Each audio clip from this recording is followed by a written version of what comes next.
I think the last time we filmed, I spooked myself too much. I think it really messed with me when I got home. Why? What happened? Walk me through it. Okay, so I left here super late at night and I was driving home and I didn't want to drive home alone. So I did call my cousin and I was kind of explaining to her how our Thursday episodes went, which if you don't know, it's spooky season. Look at how we're dressed. It's spooky season. We don't look that spooky though. No, we don't. But we're going with the theme of the books we talk about. But some of them, not all of them. Our last Thursday episode that we filmed, we talked a lot about paranormal things that we had been through, and it really scared me. And so I was kind of, that point of fear where you start overthinking everything. Yes, of course. But like, what exactly were you overthinking? Like if something out of the ordinary happens, it freaks you out. So I was driving home and I'm not going to say where I live, but there is a long street I have to drive down to get to like my destination. And as I was driving, there was a police car in front of me and he just stopped. Like it was before the big bump. He just stopped. Right. Didn't turn on his lights. He just stopped. He was there for like a minute. And I was like, do I go around him? Were you stopped behind him? Yeah, I was. And there was no one else on the road. He was just stopped. And so then I just sat there while I was on the phone with my cousin and I was like, oh my gosh. Is it me? Is it because of everything that we were talking about? And so then after like a minute, he starts moving again. And then without turning on his lights, does like a U-turn where you're not supposed to before the bump. And then just leaves really, really, really slowly. Okay, I think I would be really freaked out too. I would just be like, yeah. Is he coming to get me? I thought it was me. I was like, is he running my plates? Is that what he's doing? And I told it to my brother and he was like, maybe he got a call. And he, like, probably asking him to investigate something Don't nearby. be logical and reasonable right now when I'm freaking That's out. That's not what I need right now. That's not the energy I need you to bring. That cop was haunted. That's what I think happened. That cop was not a real cop. It wasn't a real cop. Ghost. And then I turned around, his whole car was gone. Oh my God, dude. Yeah, but that happened to me on my drive home, and it really scared me. Thank you.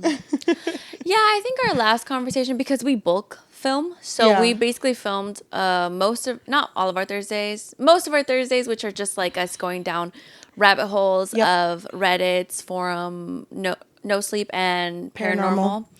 So, yeah, I was pretty freaked out too, but you were in the safety of your home. But you did walk me to my car. Yeah, I did. Which was so nice of you. Because I know that if a ghost had come, you would have beat them up. I would have grabbed them by the neck, oh my gosh, flung them out, and saved the day. Held an exorcism, but as they're flying away, hold them down, bring them back, do a second exorcism, they're gone. And then once I'm done with the exorcism, I would have been like, this isn't you. Go to the tunnel of light. Wow. Be free, my brother. When she's an empath, I freaking love that for you. I mean, by the way, have to because we're angels today. We're angels. Well, I think I look cute. I do want to say that because I took a lot of pictures before this. Yeah, you're like cute. Literally stunning. Like it's crazy to me. It's crazy to me. I think it's literally the crown. It's everything. It's the crown. You're so. Oh my gosh, she was meant for this. No, but I love your vibe because I told Cheli when you walked in that you're giving like the good place. Mixed in with a little bit of supernatural, but supernatural, they wear the trench coats. Yep. But there's just something about your look that's very like business formal. Yes. Like, I'm an angel, but I mean business. I have my other outfit that I'm going to wear, which is going to be a dress. And then I was thinking, should I also just have a white dress?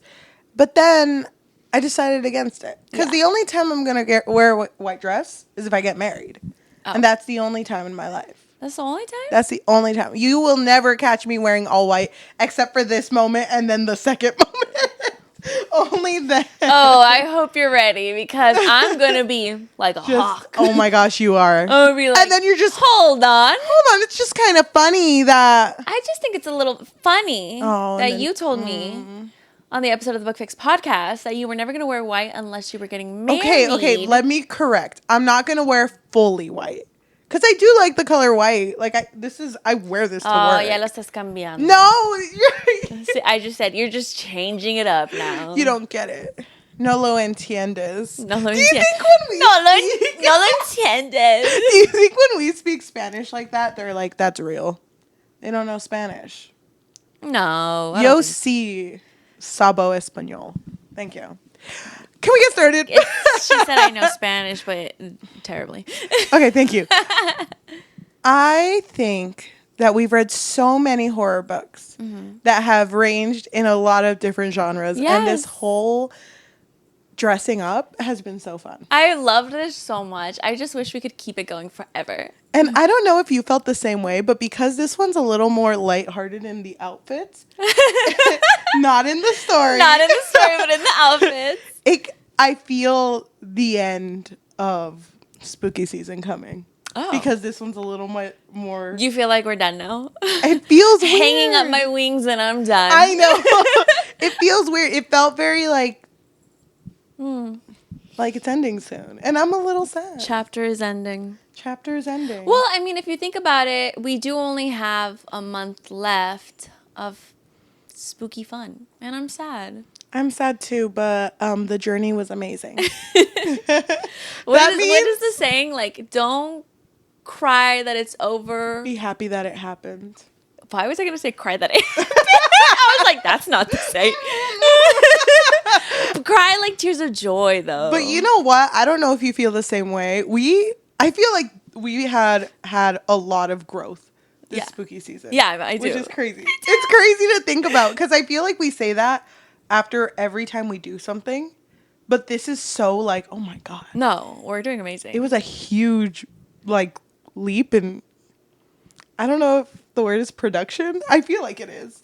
But then that production, means, marketing, financial. Don't even get me started with ads. Oh my God, I like that we were both on the same wavelength. We're manifesting here, okay? But that just means we're going to have to up spooky season next year. Oh, I'm ready. And you were telling me about October. We're doing 3 months next year. I'm scared. Okay, are you? Yeah. Let's be real. Let's be honest right here. Okay, honesty. This is honesty hour. Okay. Have the books really been that scary? No, Exactly. They're not until we talk about it. And then I have to walk home or I have to walk to my car alone, except for that one time you protected me. But I usually do, and it's scary out there. When I walk you today, I'm going to wear my wings so people know. I mean business. Okay. I feel better already. So, Yajaira. Yes, Cheli. Do you think talking about... Is the castle's name Aymar? Aymar Castle, of course. Do you think talking about the Castle Aymar and their starvation problem... Their struggles. Their struggles, but also talking about the saints that come and help them. Well, don't give too much. I'm going to give a summary. Oh my gosh, sorry. Do you think that can fix your life? Yes, I do. Welcome to the Book Fix Podcast, a podcast where we fix lives one book at a time. I'm your host, Cheli. And I'm your host, Yajaira. And we're both angels because we are talking about The Starving Saints by... Caitlin... Why do I want to say Starling? I want to say Bennett, and I don't think that's right at all. That's not Lawrence. Bennett. No. Caitlin? Okay. Caitlin Starling. That's what I said! She knows her shit. Oh my gosh. So I totally forgot that we do 1-minute summaries, and it's not my turn. Okay. Yeah, I noticed. I don't know if you noticed the last batch. You did like all of them. I didn't notice until I was editing. I was like, well, damn. Okay, then I'm retiring. No, you're not. I've hung up my cape. You're not. I've hung up my wings. It's all you right now. Why don't I pull out a timer? Please do. So Yajaira's going to do her best to give a spoiler-free summary. Because the point of the summary is basically like, if you're listening to this and you're wondering, do I even want to read that book? Mm-hmm. I'm going to give you a spoiler-free summary for you to know whether or not you want to listen to our spoilers that are incoming, or if you want to go read it and then come and listen to our episode. Okay, sounds good. Whenever you're ready. Okay, I'm ready. So The Starving Saints takes place in the Aymar Castle, where it follows 3 different main characters. There is Fozine, which she is a former nun, but now she's kind of like a miracle worker because she made a miracle happen and made water appear for the castle. And the second main character is Servoin, who is a knight, and she is very dedicated to whatever the cause is, whether that be protecting the king or protecting the lady saint who later shows up. And the third main character is Trela, who she is a servant who has 20 seconds left.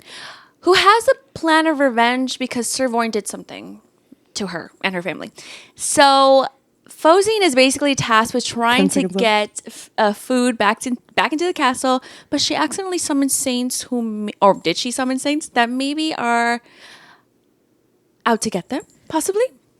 I think we're good there. Possibly.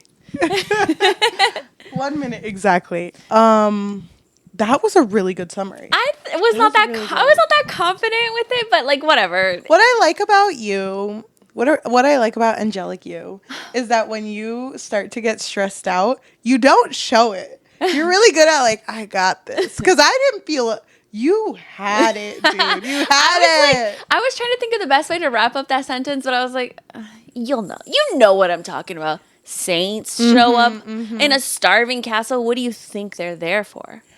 Trigger warning, cannibalism. Yes, we are going to talk about that a lot. Spoilers. It is ASMR. I know. I kind of love it, though. Every time you turn. Every time I nod. Yes, spoilers ahead. So this story starts with Fozine? Yes, but we should also bring up that we have book clubs. Please join our book clubs under the Book Fix Pod in Fable and in Goodreads. This month's book club is gonna be The Possession of Alba Diaz by Isabel Cañas. I think so. We can check later. Yeah, book cover will be on the screen. Okay, so our story starts with Fozine. Am I saying the name right? Yes, Fozine. Okay, she, like you said, is a miracle worker. So the castle Aymar. Okay. So the castle Aymar, at the very beginning of the book, I really like how it starts because it's just the castle Aymar will run out of food in 2 weeks. So it's automatically, the stakes are incredibly high. Yeah. Everyone who has lived like in this community is now living inside of the castle. And rations are incredibly low. Everyone's been living off of very, very little food. And because of that, it's like, I feel like they're 1 minute away from like a riot. You know what I mean? Yeah. And I think at the beginning, there is kind of a mini one where they attack one of like the higher ups. But then like no one does anything about it. It's in such a bad state.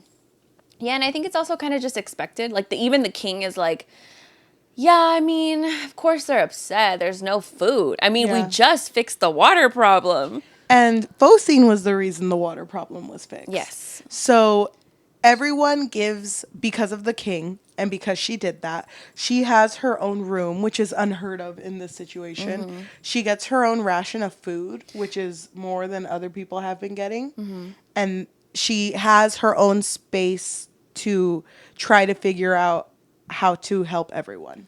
Yeah, because the king at first thinks that, she needs her own privacy in order to make this miracle. But at the beginning of the story, he is kind of like desesperado.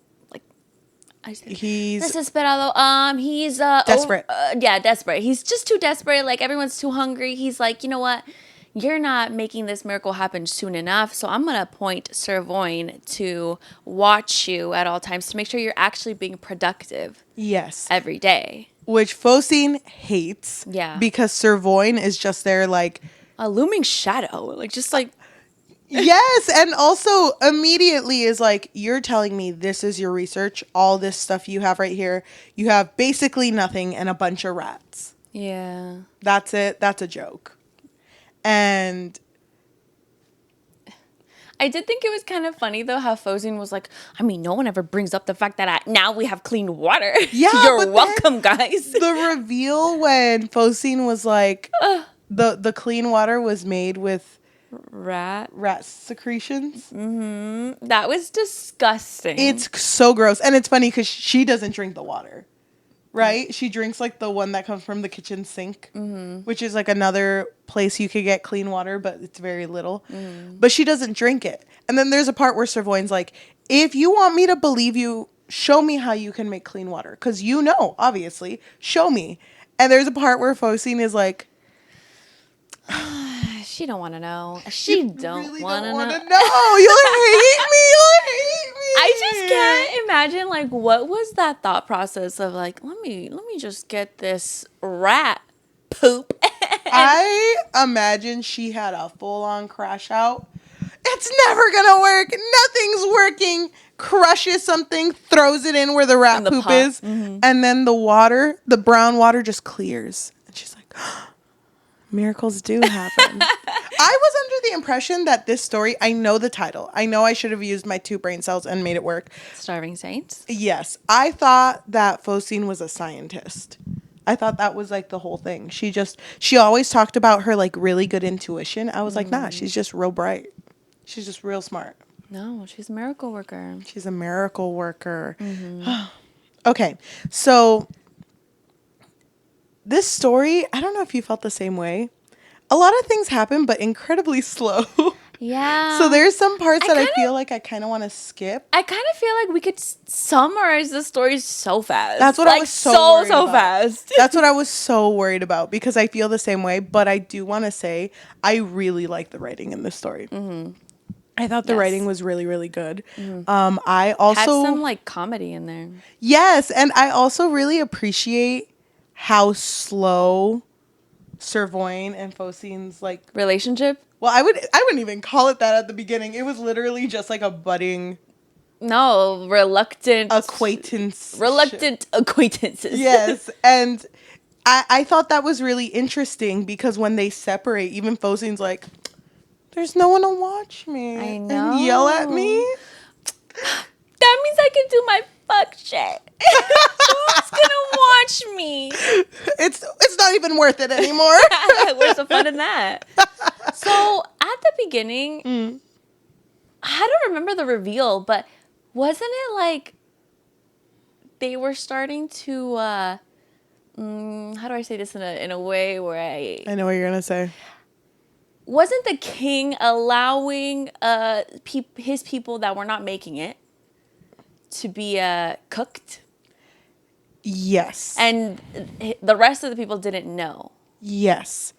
But from what I understood, the people he was feeding with that meat was just literally like the workers, like his staff.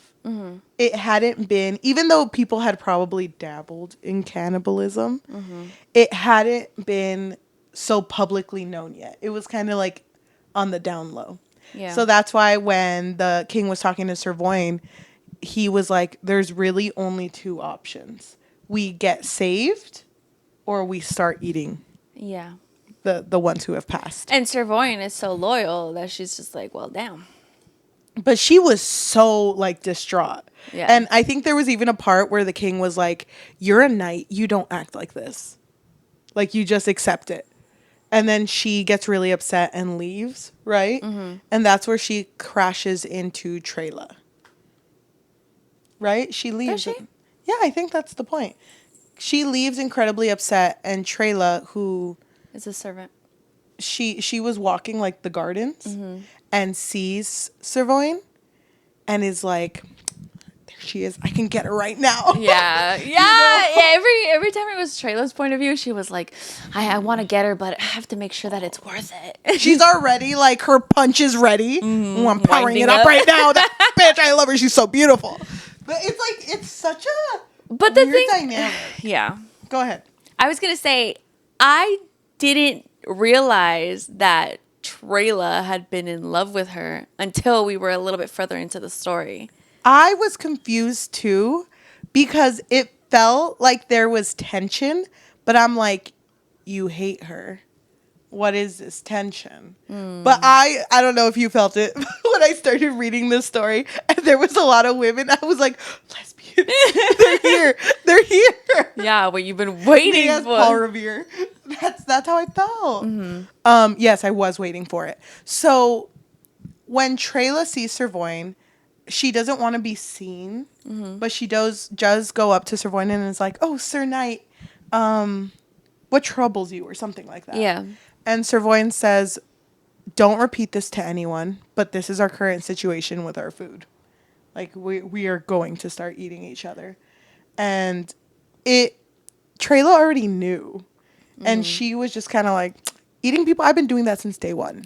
You know? Oh my God. I love her. I've been struggling, girl. Yes, but I love her because she's like, of course I've been doing that. How do you think I've been making it? I had to make it to this point. I love her. She's just so like, I did what I had to do.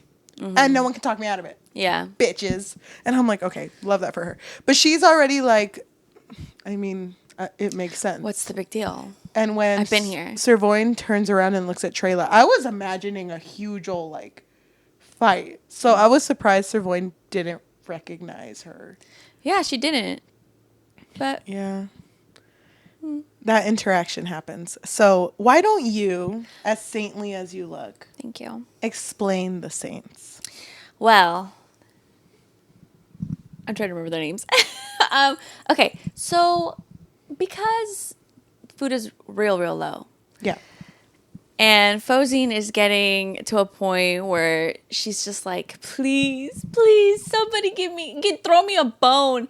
And the thing about Fozine is she hasn't had the pleasure of enjoying honey. Because who was it? It was the princess, right? Was it the princess? It was Servoin that brought her the honey. No, the princess was the one who said she was banned from eating honey. Oh, yes. I forgot why, but Servoin brings her honey, and after she tastes that honey, she says a prayer to like, please send us help.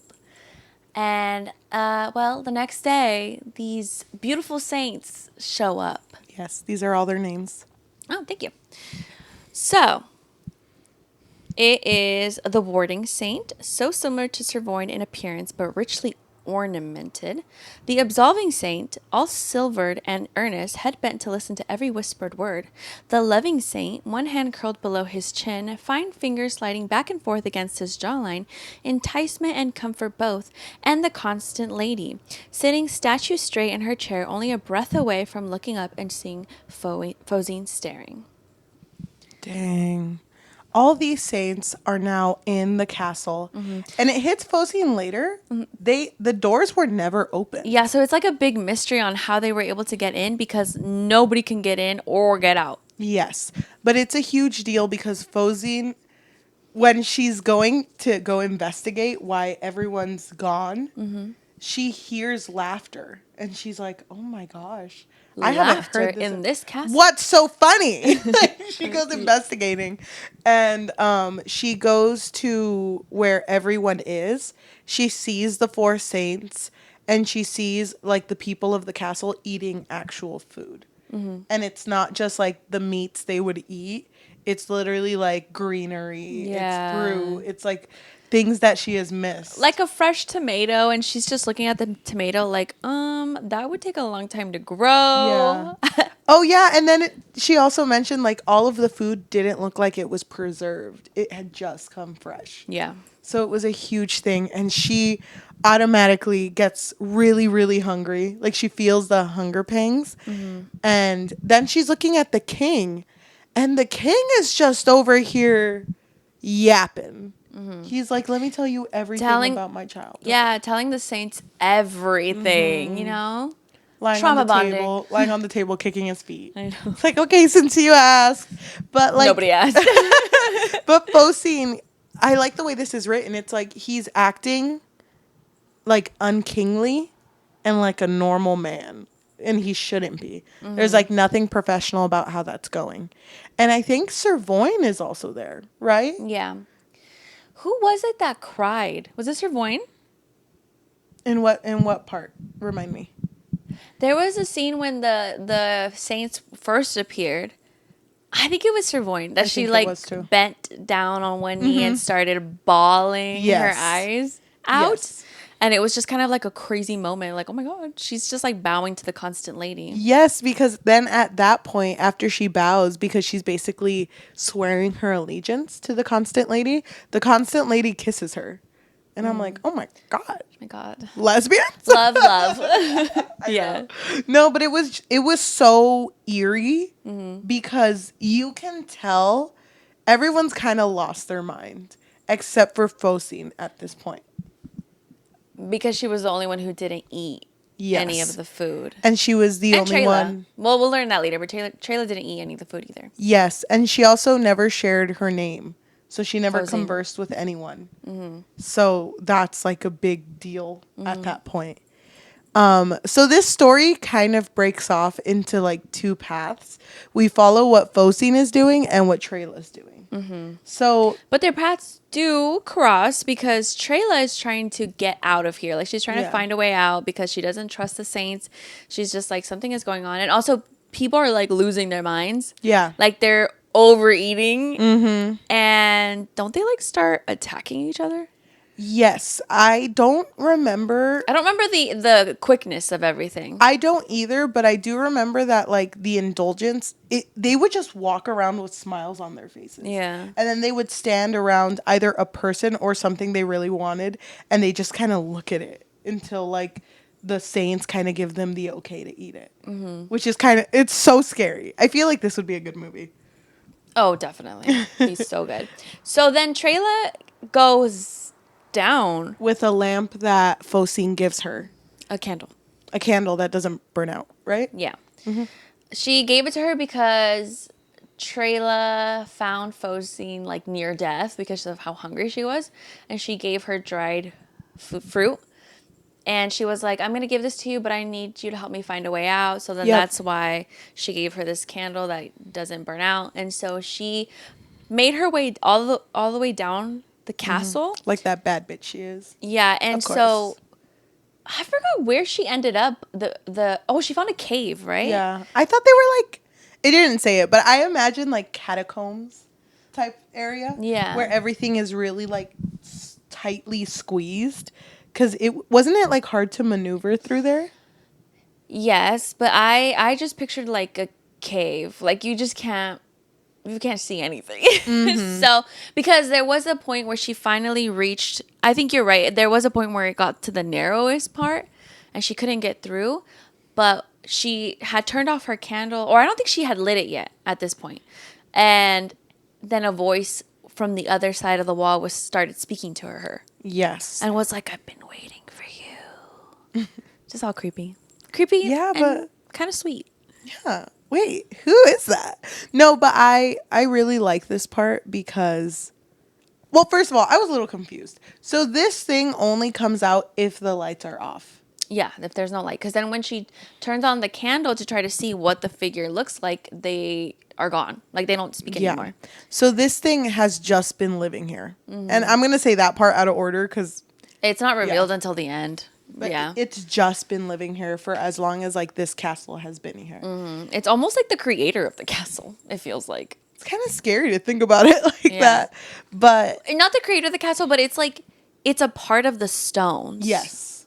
So he will allow guidance out, but you have to give something to him in first. return. So he mentions like taking one of her fingers and she gets to choose which one. Yeah, but at first he just like nips at the finger because she didn't know that he was gonna eat the finger. She thought that he just wanted to see her finger.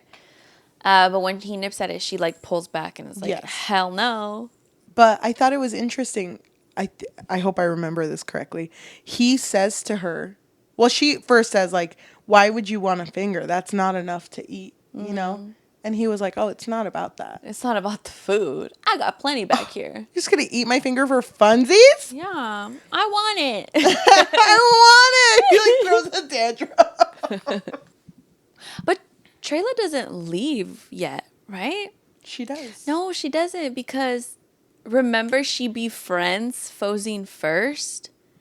Because she's like, oh, no, I can't leave her at first. Because she doesn't give up her finger yet. She doesn't give up her finger. Right. It isn't until later. I don't remember why she comes back. Because Trayla fully leaves. Well, right? Trayla doesn't leave yet because I think at this point nobody knows the severity of everything that's going wrong in the castle yet. Mm-hmm. And so it's not until she sees is it the loving saint? The one that can The one that's shapeshift. the one that starts like flirting with her Yes. and starts becoming a little bit like obsessed with her. Yes. And the loving saint explains to Trayla, you should probably, if you find a way to get out, you should probably leave because it's about to get crazier up in here. The thing is, I feel like Trayla. I love Trayla because I feel like she's the type of person to be like, I didn't want to say I told you so. Everyone's eating each other. I knew that was going to happen. And you know what? Should've I'm still starving. I don't care. I wonder what would have happened to the story had she just been like, take my pinky, I'm out of here. Well, she would have been. She wouldn't have come back, probably. Yeah, and I don't think anything would have ended well had she left. Yeah, no, she was the hero. She was the hero. I love Trayla. Okay, so I'm gonna skip around. She does eventually leave, but I don't remember why she came back. That's where I'm confused. So when she leaves, I don't know what they're called, the shadow person on the other side of the wall tells her, okay, well, just so you know, when you want to come back, it's going to cost you something more than a finger. And Trayla's thinking like, worth it. I need to get out of here. So he bites her finger. She goes to the other side of the I think she like wakes up like outside of the castle, like far enough. And so she's like walking, and then there's like these like group of men who are kind of like stationed. They're kind of like soldiers near the castle, but they can't get in for some reason. But they were the help, right? I thought they were a part of a different castle and they were just there for some reason. I don't know why. I was a little bit confused. Yeah. But they were really nice to her. They fed her. They allowed her to stay in their camp to get some sleep and some rest and some food. And she was like, I think it was the fact that there is a life outside of the castle, because weren't they all kind of like brainwashed into thinking like if you get out of the castle, all you're going to find is even more death. Like there's nothing out there. And didn't she say, what was it? Because it's like winter in the castle, but outside it's spring. So seeing that, she was like, no, I need to get them out. She's so good. I think, but can I say something? Are you gonna hate on Trayla? No. Oh I kind of wanted it to be even crazier outside of the castle.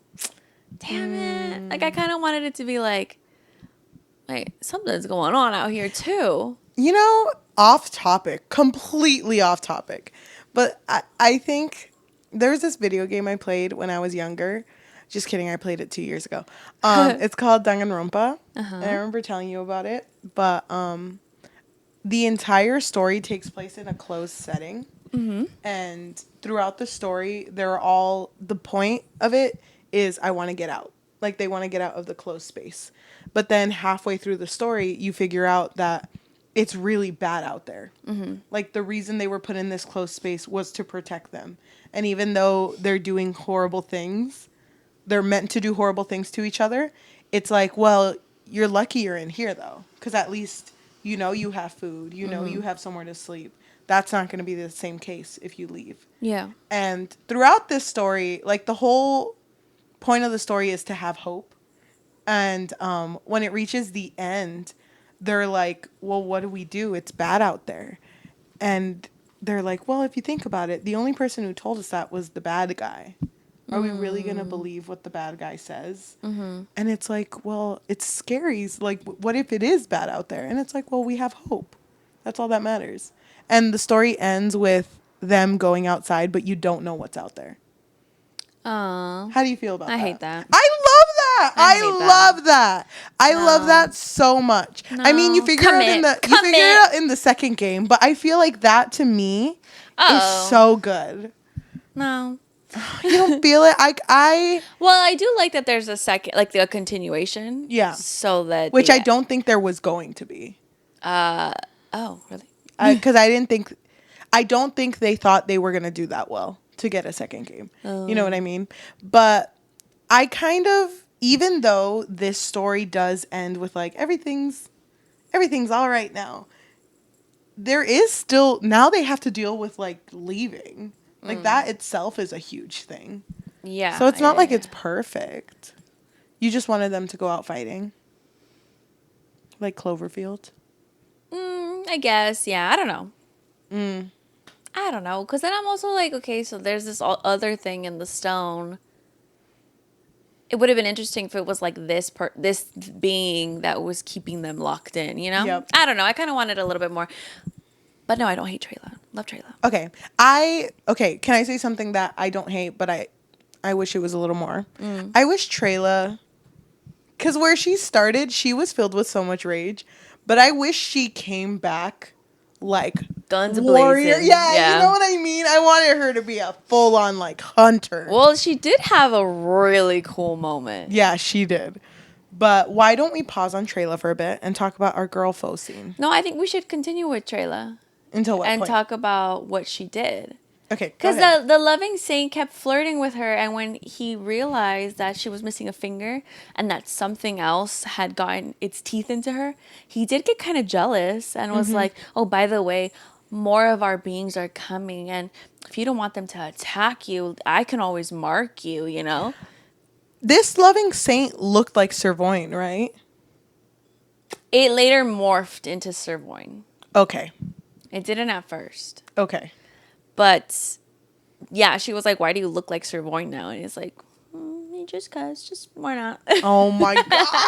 Just to mess with you. Dude, crazy. Oh my gosh. So then, I think at this point, more of the saints show up. Or more of like, or I don't remember, but they were like demon shit going around, right? Yeah. So, Trayla, learns that she can just attack. So doesn't she like bite the saint's neck? Yep. And the saint got a little scared. Yes. He was like, oh my God, this girl has teeth. Wait. I'm scared. into it. I'm scared. But he continues to mess with her throughout the story, right? So Trayla. Well, no, doesn't she like kill it? Okay, that's what I was wondering. Is this the moment? I'm a little bit confused because then doesn't it come back after? I don't know. I'm going to be honest. I wish that the saints had more distinctive personalities. Me too. For me to remember every single one. I only remember the loving saint and the main. I think the loving saint doesn't die, but she does hurt it enough to when it falls on the floor, the people start looking at it. No, because she's like, eat. She tells everybody to just eat it, and they tear him apart. Oh my God. I thought this was going to be like the Tim Allen movie Santa Claus, where she became... my God. Where she becomes the saint. It didn't go that route. But I thought so. Because she puts on his robe, and she's just like, I'm the saint now. Dude, it was like the most heartless thing that she did. Mm-hmm. I don't know. I feel like losing a pinky kind of changes you. And an ear. Oh yeah, because she had to give her ear to be able to come back. Dang. So let's talk about Servoin. Okay. Because Servoin at first, even though she had loyalty to the king and then it went to the constant lady, there was a point when she kind of like realized, something's up. And I think it was a point when everybody started eating each other. Yes. Started attacking each other. And so she was kind of like going around the castle, and that's when she found the blacksmith. Mm-hmm. And the blacksmith was like, no, get out. Like, you can't be in here. Because I guess Servoin had attacked him. But she didn't have that memory anymore, because I guess that was when she was like in the spell, under the constant lady's spell. And so she was like, please, like, I forgot how they realized that iron was what killed them, or was what they feared the most. Yeah. And so she kind of like asked, like, is there anything that you can give me? And he gives her this little axe, little tiny axe. And so she leaves, but as she's leaving, that's when all of these like demons, are they demons? I don't know if they're demons or saints or animals, whatever, or the people there turned into animals. But they look animalistic. Doesn't it say they have like long limbs, silver hair? Yeah, and so they go in and they tear apart the blacksmith.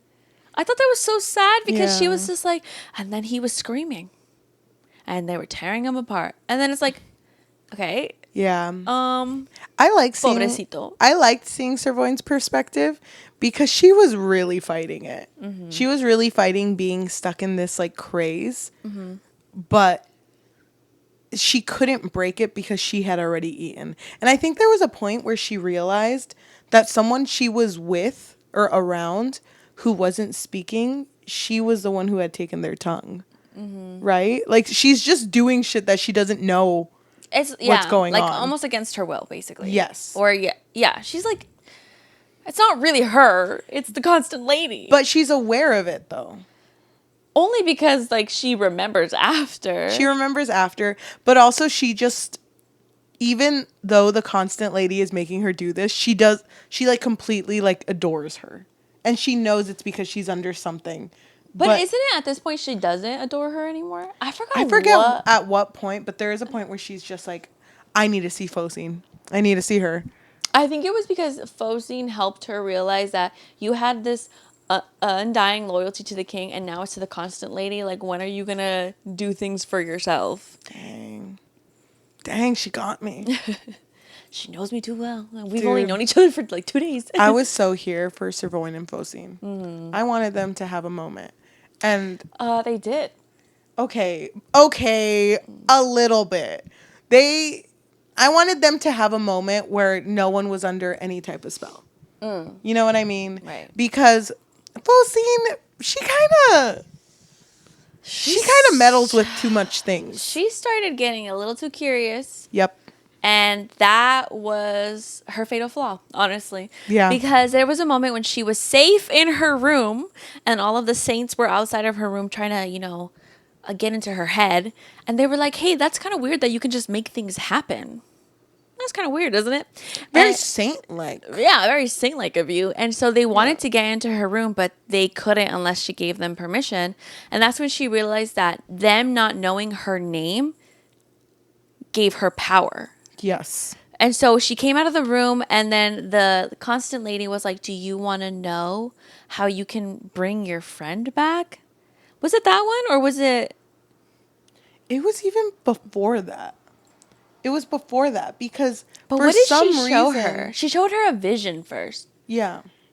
I don't remember what the first vision was. Me neither, but I do know that after that first vision, she became saint-like. And it got weird because even though she still had the intention to help people, it was now,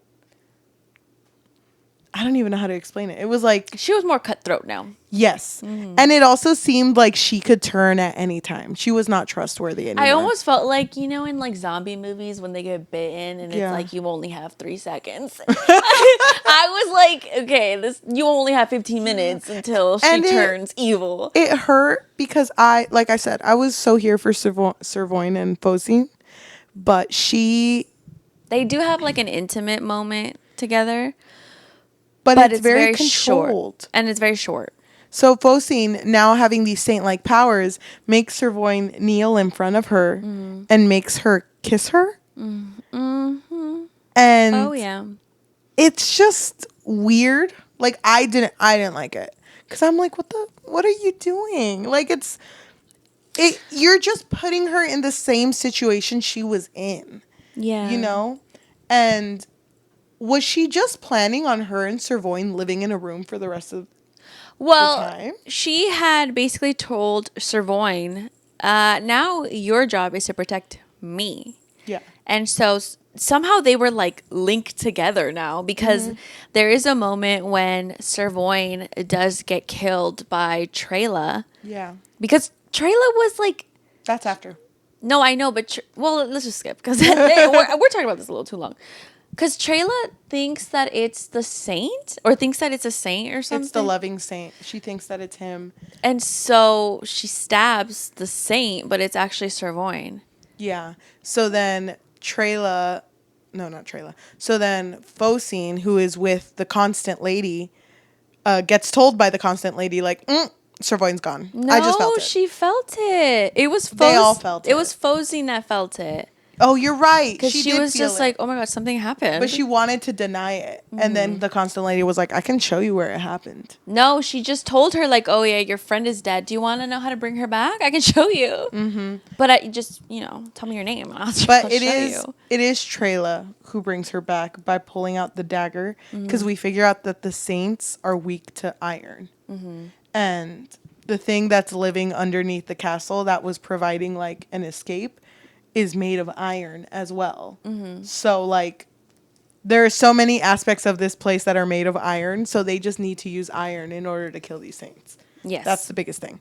So Servoin comes back. She comes back, and she's not doing so hot. She's, like, just experienced death. Yeah. And when she wakes up, Trela's there and is like, hey. But they kind of have a moment because that's when us, the readers, find out that they actually had a love story prior to the book, that they were in love with each other. But Servoin was ordered to kill her dad. And she doesn't regret it. She doesn't regret killing Trela's dad because he was horrible. Mm-hmm. And when Trela figures out how horrible her dad was, she was like, you could have told me this so much sooner. Mm-hmm. Oh my gosh. So they're at a better place now. And so then Trela's like, Servoin, get out of here. I'm going to go get our girl, Focine. Mm-hmm. And then we good. But whatever, it doesn't end up working like that. They all go to get Focine. And she has now given her name. Well, because first... Sorry, I just want to bring up that Trela did try to get Focine out. Like, she wanted to get...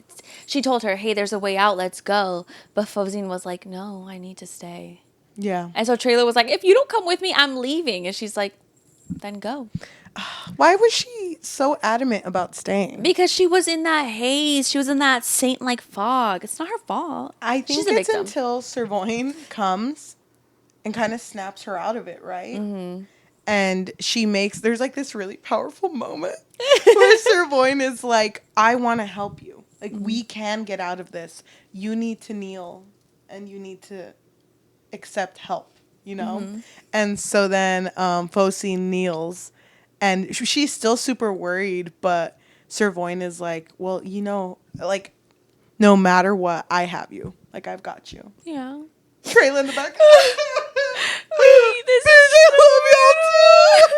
It's like that scene in Spider-Man, when all the Spider-Men come together and spoiler alert. Hello? Well, it's been years. Some people may not know. But I feel like Trela was very much like, I love you guys. Yeah. We're all okay team. Like, yeah. Together. But they all end up fighting the Saints, kill them all, except for one who asks to leave. Right? Yeah. I don't even know who that saint was. He didn't do much. It could have been the loving saint. He didn't do much. No, he wasn't, right? The loving saint died? The loving saint died. Maybe it was the warding saint? I think it was the warding saint. Who knows? It could have been any of them. Yeah. Because, again, they weren't really that memorable to me. So, but they allow him to leave. And then they open up the castle. And I love the last line, but I don't remember how it ends.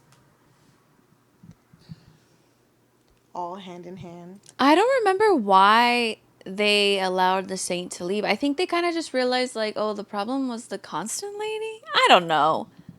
I don't remember. Isn't it kind of crazy, too, that they're, like, all ready to leave? And they're also like, oh, so the king is dead. Oh, dude. Oh, my God, and the princess. Mm-hmm. Go read the book. Oh, my God, that was... The whole situation with the princess was crazy. But I really like it because the absolving saint, that's the one they let leave. What does absolving mean? Absolve you of all your sins. It's kind of funny that that's the one that's like, I'm sorry, I didn't mean it. I'm so sorry, guys, please. I'm just a saint. But when the gates open, they're all like, okay, I don't know what we're gonna find out there. I do know that it is autumn, and there's a small band of soldiers waiting for us outside. They're going to ask us where the king is. And then Focine's like, the king, he's dead. And then Voine's like, yep, he's dead. And so then as they're like at the gate, Trela asks, can we leave here? And Focine says, only one way to find out, and we must hope we can, because there is no food in Aymar Castle. which is how it started. How it started. So that means this took place in the span of those 2 weeks. Mm-hmm. The end. Oh my God. That's crazy! Those oh my saints. God. Those lesbians really did it. They really did it. Wait, so is it awkward now? Because I'm assuming Trela and Sirvoin are together, or is it a trio? I'm confused. Someone please explain.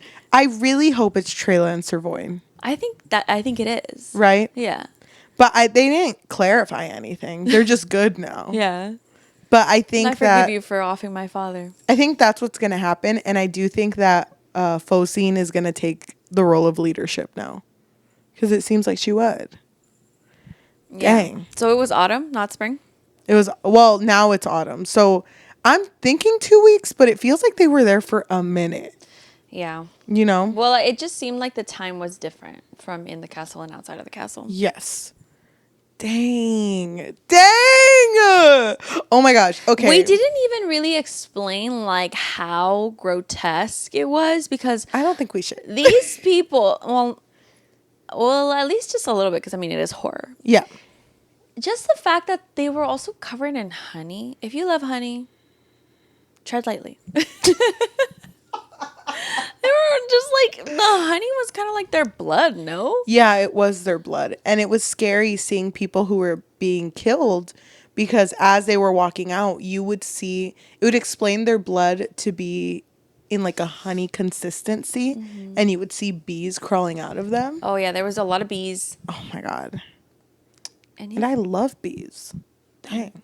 Yeah. You don't love bees? No, I love bees. Okay, we'll talk about it later. They're very important for us, but whatever. I'm kind of scared of them, though. But overall, I think that I was really confused while I read this story. I actually had to read the ending like twice because I was just like, wait, so they all just crawled out? Like, I don't really understand. Yeah. And then you're right. I didn't realize it until you pointed it out, but none of the saints really had qualities that made them stand out to me, except for the constant lady. Yeah. But even then, like, I wish that there was more personality to her because she was just evil. Like, I wanted to know what she does kind of talk about it, how she was like just born into being a saint, but I wanted to know more about her background. And I wish that her and Focine had a little bit of a relationship to make it complex. They kind of did a little bit. A little. Because Focine could have become a saint if she wanted to, but she chose not to. Crazy. Well, I guess she didn't really need it because she can perform miracles just fine. She's just a miracle worker. I love that for her. I really hope these lesbians make it. I love them so much. They will. Thank you. Thank you for making me feel good. Out of all the horror stories we've read, this one really made me feel very hopeful. So not scared. Not scared. I would give this a 4.5 out of 5. Oh, wow. Really? I really like this book, but it wasn't a 5-star. Okay. I really enjoyed the book as well. Obviously, like we already said, there were a couple of things that I did want a little bit different. Like, for example, like I wish, what even was that stone thing? I have no idea. I guess I don't. It's just stone guy. I mean, I'm okay with not having an explanation because it reminds me of when I took the weird fiction class when it's kind of like horror, but it's just weird and it's okay. Like to me, weird fiction is like horror without needing an explanation of why it is the way it is. Okay. And I'm okay with that. Like, I don't need it, but it kind of felt like he could have been used a little bit more and they didn't take advantage of him. Like, I don't know. Dang. I get it.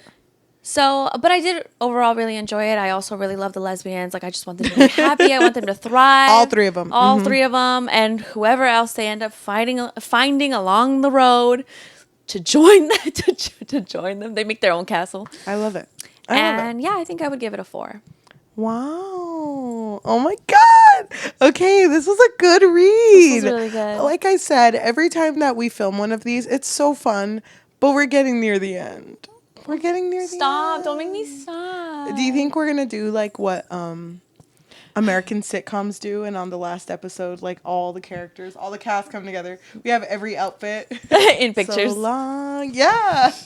Yeah, I think so. Oh man. Oh, we're gonna play that song. I will remember. and it's just going to be a slideshow. Yes. Oh my God. That's so funny. I love that. Okay. To anyone who is listening to us in audio form, whether that be Spotify, Apple Podcasts, Amazon Music, or anywhere you get your podcasts, thank you so much. If you can please leave a rating and a review recommending us our next read out of horror season. There's no more horror books. I'm so sorry. Stop. That would be amazing. Go ahead. And if you're looking for an extra way to support us just a little bit more, we do have a Patreon, which you can find at patreon.com/bookfix. But if you're not looking for something that's monthly, we do also have Ko-fi, which is ko-fi.com/thebookfix, or buymeacoffee.com/thebookfix. If you are watching us, thank you so much. If you can like, comment, subscribe, and hit that notification bell because we post every Tuesday and Thursday. Mm-hmm. If you want to support us on social media, or you're looking for our Fable and Goodreads for our book of the month, which is going to be The Possession of Alba Diaz by... I don't remember who it's by. Isabel Cañas, I think. Thank you. We will be posting on there for the month of October. You can find all of those links on our link tree, linktr.ee/thebookfix. Thank you. Thank you so much for watching, and we'll see you next time. Bye. Bye. I am so ready for the next outfit. Like, I know we got to film our Thursday episode. Oh my gosh. Behind the scenes. No, I know we we have don't. to. We don't? Didn't we do 4? We did. Oh my gosh. I'm so ready to change. I'm so ready to change. No, we gotta film some TikToks. We look so cute as angels. No. I'm Yeah. so ready to be the other thing. The other thing. Hints. Opposite. That's what I want. That's Mine is gonna be so boring. Mine's boring too, but we're both gonna look good. Mine's gonna look so boring. You levitate out here. It's like, whatever. No, girl, it's boring. No, you're gonna look so good. What if we got Comment the same down below. thing? What if we got the same thing? What if we got the same thing? Don't. What if we got the same thing? Oh my god, that'd be so iconic. Okay, that's kind of everything. But I'm not wearing a dress. Oh well. Oh, okay. I guess we'll see. Stay tuned.